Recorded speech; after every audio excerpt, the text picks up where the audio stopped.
Hello friends, आज मैं 2011 के एजुकेशन के कुछ क्वेश्चंस लेके आई हूँ आपके लिए, ताकि आपकी कुछ प्रैक्टिस हो जाए। तो हम शुरू करते हैं। पहला क्वेश्चन हमारा है, a teacher finds out by sociometry that her class comprises cliques, groups, stars, mutuals and isolates. Who is an isolate? एक शिक्षिका समाज मिति के द्वारा पता करती है या उसको पता चलता है कि उसकी कक्षा में समूह, तारे, परस्पर और पृथक समूह शामिल है। ये पृथक कौन है? One who is liked by most of classmates, वह जो अधिकांश सहपाठियों के द्वारा पसंद किया जाता है, या फिर वह जो किसी भी सहपाठी के द्वारा नहीं पसंद किया जाता है, या फिर वह जो किसी को ना पसंद हो और किसी को पसंद हो, फिर वह जो किसी व्यक्ति को पसंद करता है और दूसरा उससे उसी तरह से उसके बदले में पसंद करता है। मतलब वो किसी को पसंद करता है और वो दूसरा उसे पसंद करता है। तो ये 4 सिस्टम्स बताए, ये 4 तरह के लक्षण, सिम्टम्स। ठीक है, one who is liked by the most of his classmates, one who is not liked bye any classmates, one who is not like anybody, who does not like it, वो किसी को ना पसंद हो और ना किसी को पसंद करता हो।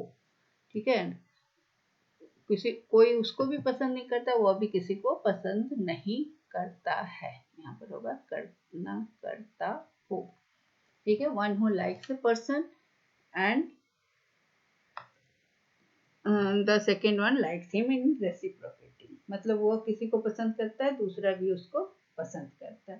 तो ये सोशियोमेट्री होता क्या है? सोशियोमेट्री या समाज मिति यह होता है कि किसी व्यक्ति को समाज में कितना एक्सेप्टेंस है, यह बताता है। अगर आप हैं अपने क्लास में तो कितने लोग आपको पसंद करते हैं, कितने लोग आपके बगल में बैठना चाहते हैं, कितने आपसे दोस्ती करना चाहते हैं, कितने नहीं करना चाहते हैं। तो क्लिक क्या होता है? ये जो क्लिक लिखा हुआ है, समूह, कक्षा में समूह, क्लिक, तो ये ऐसा ग्रुप होता है, ग्रुप ऑफ तीन या तीन से अधिक लोगों का ग्रुप होता है, जो कि पूरे क्लास में से 3 लोगों या 3 से अधिक का ग्रुप होता है, जो एक दूसरे को चुनते हैं आपसी। क्लिक में क्या होता है कि तीनों एक दूसरे को पसंद करते हैं। तो ये सोशियोग्राम में ये चार्ट बताता है कि ये आपके सोशल एक्सेप्टेंस को बताता है। तो इसमें पूछ रहा है कि आइसोलेट मतलब कौन आइसोलेटेड है, जिसको कोई पसंद नहीं करता है, जिसको अकेला हो जाता है, जिसे कोई पसंद नहीं करता है। तो ये इसका आंसर होगा कि one who is not like by anybody or does not or who does not like anybody. जो किसी वह व्यक्ति आइसोलेटेड होता है जो किसी को पसंद नहीं है और कोई उसे भी पसंद नहीं करता है। ठीक है, तो और स्टार कौन होता है? जो सबसे ज्यादा क्लास में सब कोई उसको पसंद करते हैं। और म्यूचुअल्स कौन है? जो एक दूसरे को एक मतलब क्या है कि जो एक व्यक्ति को पसंद करता है और दूसरा उसको पसंद करता है। मतलब ये जो इसका आंसर होगा ये म्यूचुअल्स हुआ। ठीक है, और जो नहीं लाइक किया गया किसी के द्वारा, तो इसमें इसका आंसर है कि आइसोलेट का मतलब कि अकेला है। आइसोलेट मतलब ना वो किसी को पसंद करता है ना दूसरे पसंद कर। और वो म्यूचुअल्स में है कि who is not liked by any classmates, यहाँ म्यूचुअल्स हो गया है। और यहाँ one who is not liked by anybody और who does not like any. ठीक है, तो ये म्यूचुअल्स हो गया। और आइसोलेट है जो किसी के द्वारा लाइक नहीं किया जाता है। ठीक है, तो यहाँ पर जो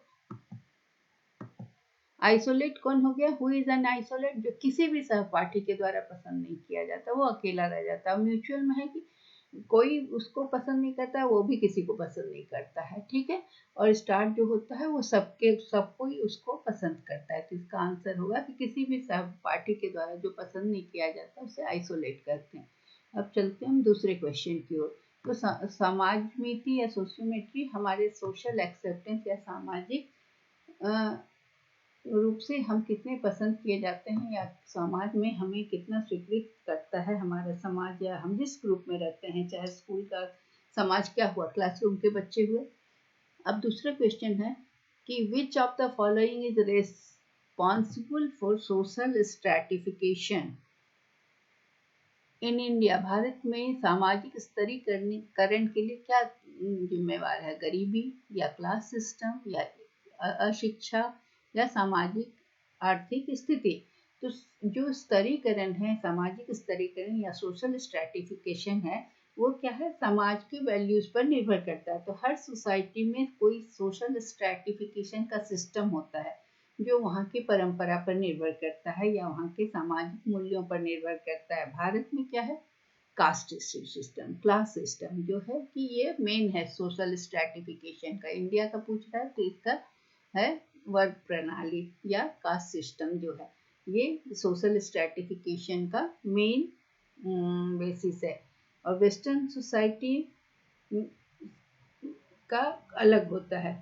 तो ये हो गया हमारा इसका आंसर। तीसरा क्वेश्चन है,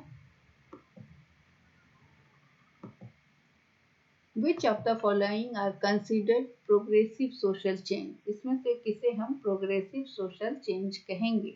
तो सोशल चेंज क्या होता है? मतलब प्रोग्रेसिव सोशल चेंज हम उसमें कहते हैं जिसमें अच्छा काम किया जाता है, जहाँ पर लिंग भेद नहीं होता है, जहाँ पर सामाजिक सुरक्षा मिलती है, लोगों को संपत्ति रखने का अधिकार होता है, उसकी सुरक्षा मिलती है, तो उसे हम प्रोग्रेसिव सोशल चेंज कहते हैं। हमारे पास ऑप्शंस क्या है? Changes brought about by homes and schools, घर और स्कूल के द्वारा लाए गए परिवर्तन। Changes brought about by natural calamities, प्राकृतिक आपदाओं के द्वारा लाए गए परिवर्तन, उसमें तो सब तहस नहस हो जाता है। Changes brought about by social organisation, सामाजिक संगठन के द्वारा लाए गए परिवर्तन। और changes brought about by wars, युद्ध के द्वारा लाए गए परिवर्तन। तो इसमें से हमारा क्या सही होगा कि जो परिवर्तन प्रोग्रेसिव कौन सा होगा? जो होम और स्कूल, घर और स्कूल के द्वारा लाया गया परिवर्तन, और जो सामाजिक संगठनों के द्वारा लाया गया परिवर्तन। तो इसका आंसर क्या होगा? इसका आंसर होगा 1 और 3। ठीक है, तो बी करेक्ट आंसर है। आंसर इज बी, जो कि परिवर्तन क्या है? जो घर और स्कूल के द्वारा लाया गया और जो सामाजिक संगठनों के द्वारा लाया गया। अगला क्वेश्चन है, which of the following has a direct bearing with cultural lag? किसका संबंध सामाजिक अंतराल, सांस्कृतिक अंतराल से सीधा संबंध है? पहला है social change taking place at a slow speed, सामाजिक परिवर्तन जो धीमी गति से हो रहा है। Social change taking place at coping speed, मतलब एक मुकाबला गति से होने वाला सामाजिक परिवर्तन। स्टेडी स्पीड, स्थिर गति से, और तीव्र गति से। ठीक है, तो ये कल्चरल लैग का जो कॉन्सेप्ट है ना, किसके द्वारा दिया गया था? ये भी क्वेश्चन आ सकता है। तो ये कॉन्सेप्ट, कल्चरल लैग का जो कॉन्सेप्ट है, ये किसने दिया था? ऑकबर्न ने दिया था। तो आप सब जानते होंगे, ऑकबर्न का नाम सुना होगा। ये ऑकबर्न के द्वारा ये 1922 में दिया गया था। ऑकबर्न कौन था? एक सोशियोलॉजिस्ट थे। उन्होंने ये कॉन्सेप्ट दिया था। ठीक है, उनका पूरा नाम था विलियम एफ ऑकबर्न, विलियम्स एफ ऑकबर्न।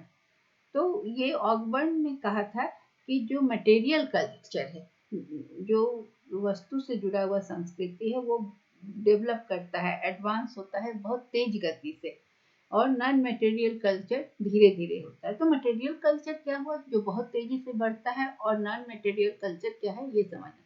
तो मटेरियल कल्चर जो है ना, वो टेक्नोलॉजी, बिल्डिंग, टूल्स, ये सब में परिवर्तन बहुत तेजी से होता है। इसको हम कहते हैं जो वस्तुगत है, जो छू सकते हैं, जिसको हम देख सकते हैं, वो बहुत तेजी से बढ़ता है। और नॉन मटेरियल कल्चर क्या होता है? वो होता है हमारे वैल्यूज, मूल्य, हमारे नैतिक सिद्धांत, हमारा धर्म, वो कल्चर जो है वो धीरे धीरे बदलता है। तो ये टेंजिबल भी नहीं होता, उसे हम छू के नहीं देख सकते, उसे महसूस नहीं कर सकते, महसूस कर सकते हैं लेकिन उसे छू कर देख नहीं सकते, वो फिजिकल नहीं होता है। तो कल्चरल लैग जो होता है ना, वो किस चीज से डायरेक्ट संबंध होता है उसका? तो कल्चरल लैग का सोशल चेंज से डायरेक्ट होता है, जो कि स्टेडी स्पीड पे कल्चरल लैग जो होता है ना उससे संबंधित होता है, स्थिर गति से समाज में परिवर्तन होता है। तो ये कह रहा है कि बहुत सारा जो चेंज हो रहा है समाज में, ये कल्चरल मटेरियल कल्चर बहुत तेजी से बदलता है और नॉन मटेरियल कल्चर उतना तेजी से नहीं बदलता है। तो कल्चरल लैग उस फेनोमेना को कहते हैं जब मटेरियल कल्चर बदल रहा है फास्टर रेट में और नॉन मटेरियल कल्चर धीरे धीरे बदल रहा है। तो कल्चरल लैग कब होता है? जब टेक्नोलॉजिकल चेंज फास्टर होता है और समाज स्थिर गति से समाज में परिवर्तन होता है। मतलब है कि समाज से तेजी से सोशल चेंज से ज़्यादा cultural technical change technological change ज़्यादा गति से होता है। तो सोशल चेंज धीमी गति से होता है समाज में। कल्चरल लैग तब होता है जब टेक्नोलॉजी चेंज होता है तेजी से और समाज से ज़्यादा तेजी से टेक्नोलॉजी जब बदलता है तो उसे हम कल्चरल लैग कहते हैं। ठीक है, इसका आंसर हो गया सी। अगला क्वेश्चन है, what is the aim of modern society which has philosophical, sociological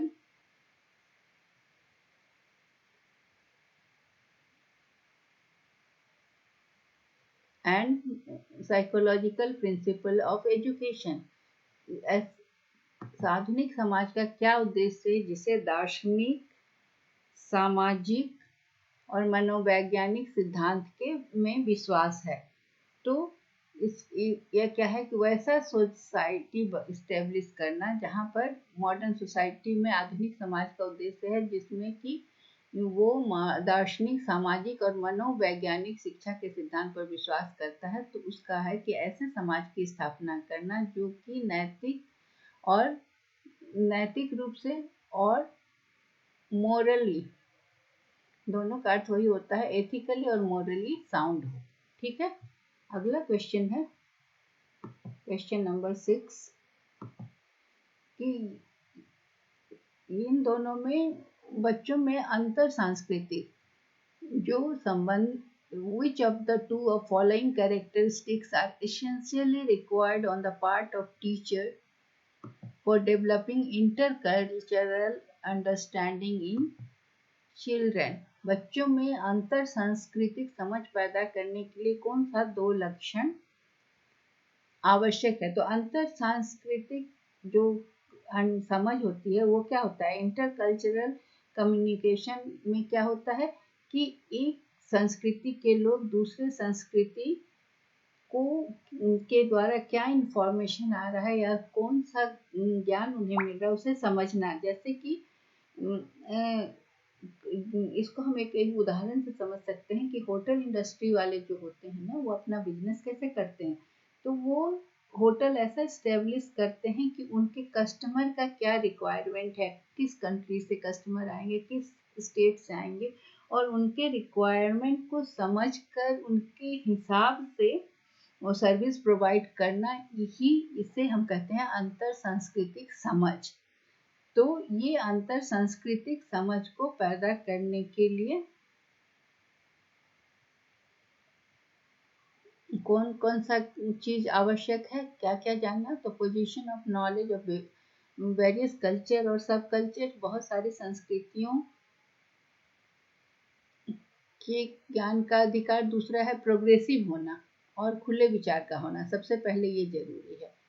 फिर है कि having deep knowledge of one subject possessing high academic qualification in the field. इस विभिन्न संस्कृतियों और उप संस्कृतियों का ज्ञान होना। ठीक है, तो इस क्या जरूरी है? पहला और दूसरा, तभी तो आप प्रगतिशील होंगे। तो अंतर सांस्कृतिक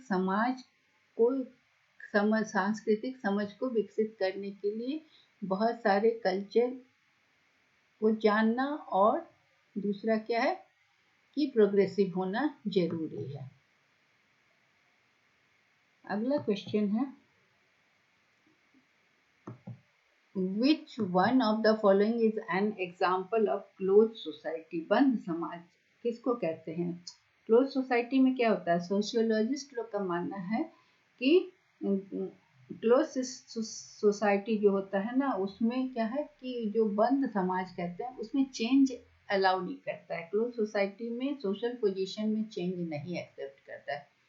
चेंज इन सोशल पोजीशन, जो समाज की व्यवस्था चल रही है उसमें परिवर्तन एक्सेप्ट नहीं करता। No change in social position, ठीक है। और वो जन्म से जो ट्रेड चल रहा है उसी को अपनाना, वो लोगों को ये अलाउ नहीं करते हैं कि वो अपने रिलेशनशिप को, जिसमें लोग रूढ़िवादी होते हैं, नई चीज को अपनाने में डरते हैं। तो इसलिए एक समाज जिसमें रूढ़िवादी लोग रहते हैं उसे बंद समाज कहते हैं। वो नई चीज और चेंज को एक्सेप्ट करने में डरते हैं। तो क्लोज सिस्टम में बहुत कम चेंज, परिवर्तन नहीं होता है और लोग जन्म से जो परंपरा का पालन करते आ रहे हैं उसी को पालन करते हैं। जैसे इसमें slavery, caste system, feudal system, ये सब चीज़ें जो होती है वो चली आती हैं, जिसमें लोग परिवर्तन करने के लिए तैयार नहीं होते, चेंज को स्वीकार नहीं करते हैं, परंपरावादी लोग होते हैं। अगला है eclectic theory of learning. Eclectic theory of learning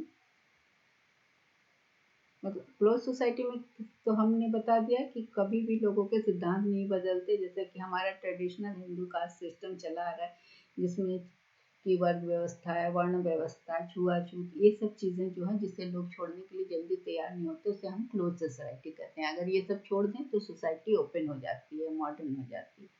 अब है कि एक्लेक्टिक थ्योरी ऑफ लर्निंग किसके द्वारा दिया गया था?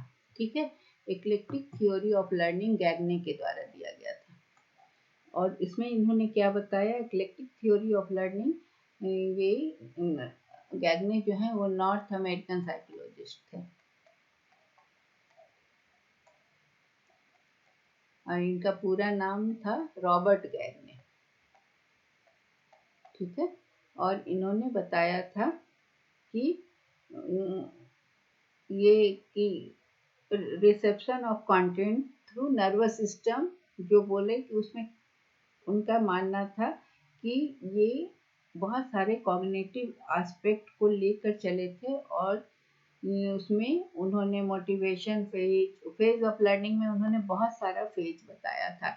इसमें क्या था? Motivation phase, comprehension phase, acquisition phase, retention phase, recovery phase, generalisation phase, performance phase and feedback phase. तो ये लर्निंग के कई फेज बताए थे इक्लेक्टिक लर्निंग में, 8 फेजेस में बताया था। मोटिवेशन फेज में उन्होंने कहा था कि ये लर्निंग को प्रोपेल करता है, मतलब कि ये कुछ ऐसा एलिमेंट होना चाहिए इंटरनल या एक्सटर्नल रूप में जो व्यक्ति को लर्न करने के लिए आगे बढ़ाए, लर्निंग के लिए आगे बढ़ाए। तो मोटिवेशन फेज क्या होता है? इसमें पुनर्बलन का यूज किया जाता है। उसके बाद उन्होंने कॉम्प्रिहेंशन फेज बताया था। इसमें क्या था कि अंडरस्टैंडिंग, यहाँ पर जो भी उन्होंने सीखा उसको अटेंशन के द्वारा अप्रीहेंड करना या अंडरस्टैंड करना। फिर था एक्विजिशन, जब इंफॉर्मेशन आ गया, वर्ड्स आ गया और मेमोरी में वर्ड्स और इमेजेस आने लगे तो ये एनकोड करेगा और उसके बाद लॉन्ग टर्म मेमोरी में चला जाएगा। जो भी वो सीखा उसको जब बताया गया तो वो उसे एक्वायर करेगा। एक्विजिशन फेज में क्या हुआ कि जो सीखा उसको याद करके लॉन्ग टर्म मेमोरी में ले जाएगा। उसके बाद उसको रिटेंशन फेज में, मतलब दिमाग में रखना। रिटेंशन फेज में जो भी है कि जो भी इंफॉर्मेशन या जो भी सीखा वो उसको याद रखना। फिर रिकवरी फेज में क्या होता है कि जब कोई बाहर से पूछा या कोई स्टिमुली आया तो जो लॉन्ग टर्म जो मेमोरी में है उसको हम फिर बाहर लाते हैं या बताते हैं। तो उस इस फेज में फिर जनरलाइजेशन या ट्रांसफर फेज होता है। इसमें क्या होता है? बहुत सारे सिचुएशन होते हैं जिसमें बच्चा जो एक्वायर्ड नॉलेज है या जो स्किल है उसको प्रैक्टिस में लाता है। तो इस तरह से उन्होंने 8 फेज से ये एक्लेक्टिक थ्योरी ऑफ लर्निंग बताया, जिसमें कि उसके बाद वो जब यहाँ तक आया, हम जनरलाइज के ट्रांसफर हुई, फिर वो क्या करता है, परफॉर्मेंस फेज आता है। तो जो भी नॉलेज उसने एक्वायर किया है उसको परफॉर्मेंस के रूप में देखा जाता है। तो ये बिहेवियर में भी दिखता है और रिस्पॉन्स में दिखता है। उसके बाद फीडबैक पेज आता है, जो कि स्टूडेंट को जो भी वो सीखा और जो ओरिजिनल एक्सपेक्टेशन था, ये दोनों के बीच में कंपेयर करता है। तो इस तरह से ये प्रोसेस कंप्लीट होता है और वो स्टूडेंट का परफॉर्मेंस को कंपेयर किया जाता है। तो इसे कहते हैं हम एक्लेक्टिक थ्योरी ऑफ लर्निंग। ये गैगनिक के द्वारा दिया गया थ्योरी था, जिसमें 8 फेजेस में उसकी लर्निंग को एसेस किया जाता है।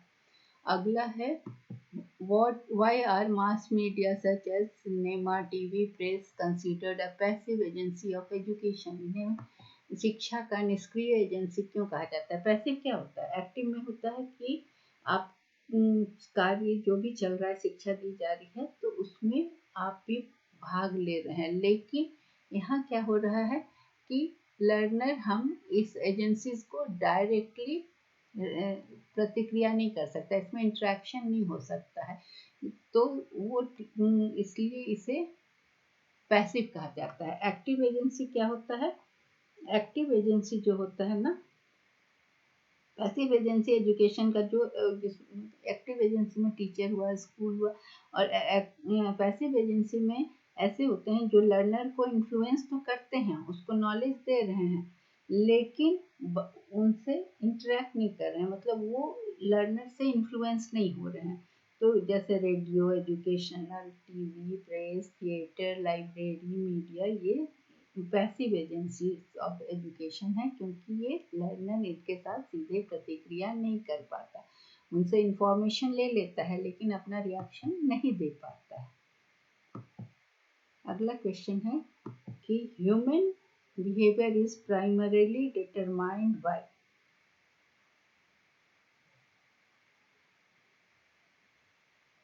ह्यूमन बिहेवियर को कौन, किसके द्वारा, प्राइमरीली, मुख्य रूप से प्रारंभिक अवस्था में किससे डिटरमाइंड होता है? तो वो शारीरिक आवश्यकताओं से, फिजियोलॉजिकल नीड्स से सबसे पहले वो ह्यूमन बिहेवियर डिटरमाइंड होता है। क्योंकि मैस्लो का भी हमने देखा कि सबसे पहले जानते हैं कि सबसे पहले मनुष्य अपनी बेसिक नीड्स को पूरा करता है। तो मानव का व्यवहार मुख्य रूप से क्या होता है कि फिजियोलॉजिकल नीड से पहले, उसके बाद वो बाकी चीज़ों से प्रभावित होता है। ठीक है, तो इस तरह से हमने 10 क्वेश्चंस को देख लिया। ये क्वेश्चंस कहीं और डिस्कस नहीं है। So that's all for today. Thank you.